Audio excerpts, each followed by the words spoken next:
I woke up on an operating table and immediately thought I was in my local hospital having my hernia fixed, which was due to take place around the same time that year.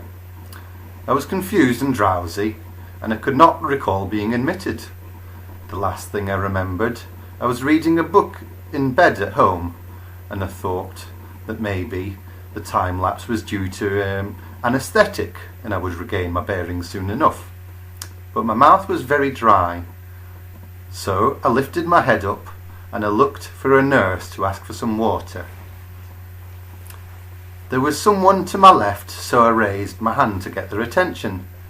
As they came into view, I remember thinking how short they were, and then they also had a massive head. It wasn't for me to judge, I thought. I bet they do a wonderful job. And the last thing they need is an old codger like me judging their appearance. But as they got closer, I noticed that they were an alien. If it hadn't have been for the fact that I was somehow clamped to the bed, I think I would have fell off in a mixture of surprise and shock. I took in my surroundings for the first time. The fright was now sharpening my senses, and I was not in my local hospital after all, but some kind of alien spacecraft. I could tell that because everything was silver and there were tubes and flashing diodes everywhere. I turned my back to the alien nurse, who was now several feet away from me, and said, "You've had your fun, so take me back home now, please. My address is 26 Swithers Lane." But before I could recite my postcode, she promptly walloped me in the head with a metallic prong-type instrument. "Caw, you bugger!" I shouted, as my body convulsed and shook under the force of an electrical current fizzling through my brains. She just looked at me with those big black eyes showing no emotion, and then I walked back to whatever she was doing at the other side of the room. "I'll report you," I shouted. "I never forget a face." A few minutes later, 2 more aliens entered the room and were identical to the one who pronged me. So my threat had been in vain. They fidgeted about, pushing dials and clicking fancy buttons, and I daren't speak again unless one of them administered another electric shock. Eventually they scurried away when a taller being entered the room and approached my bed. It looked like the same as the other aliens in every way, but was of human size. It started speaking to me in a strange language and showing me notes on a clipboard. He must have been the consultant, I thought to myself.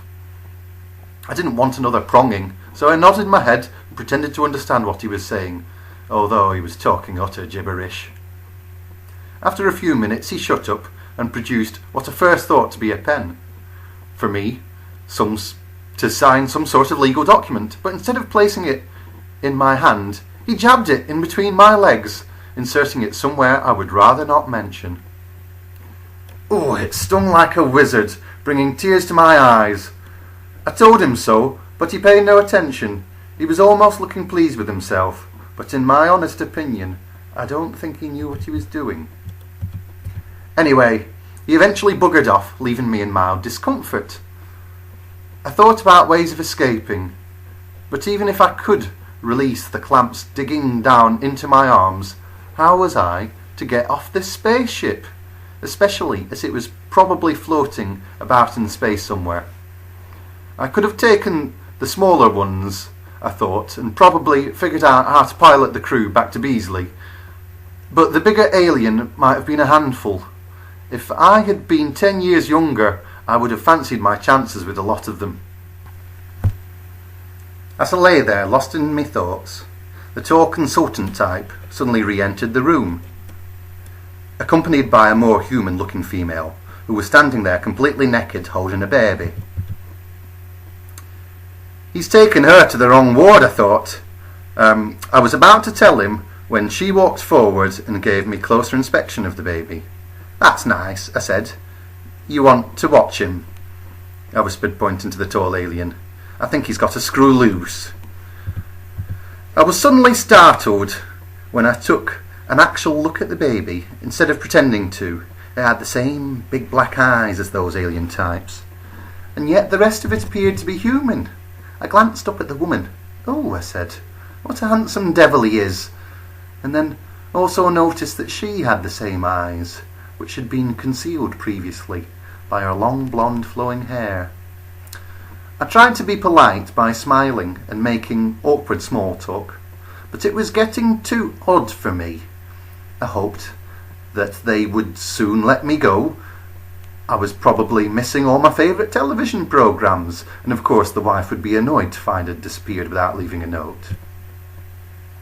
She lunged the baby at me once more, making soft cooing noise, and I wasn't sure how to react. So I said, "Oh yes, it's nice. Where's its daddy?"